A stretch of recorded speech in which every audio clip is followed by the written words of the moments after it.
Welcome to the Salmon Runs YouTube. Enjoy the video. You start by preparing the parts and minimizing risk. Get a CR2032 battery, a small flat pry tool, and a soft cloth. Remove the emergency key to expose the release slot. Once done, insert the tool into the seam and twist gently to open the case. You want to separate halves without scraping the circuit board. Make sure you note which side of the battery faces up because orientation matters when you reassemble the fob. You now remove the old cell carefully. Use a plastic pick or fingernail to lift the battery from beneath the retaining clip. Don't pry across the PCB or bend contacts.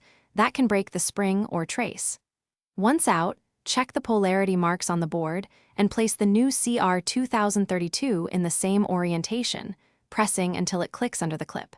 Make sure the contact pads are clean. A quick wipe with a dry cloth ensures a reliable. You finish by aligning the two halves and snapping the case closed. Verify tabs engage evenly so the seal is correct, then slide the emergency key back in. Next, stand near the car and press lock and unlock to confirm operation. Also test the trunk and panic if available. If the fob doesn't work, don't panic. Open it again, confirm the CR2032 is seated with correct polarity and clean contacts. And if needed, follow the fusions, resync steps, or try.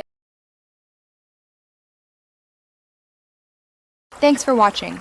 Consider subscribing if we helped you.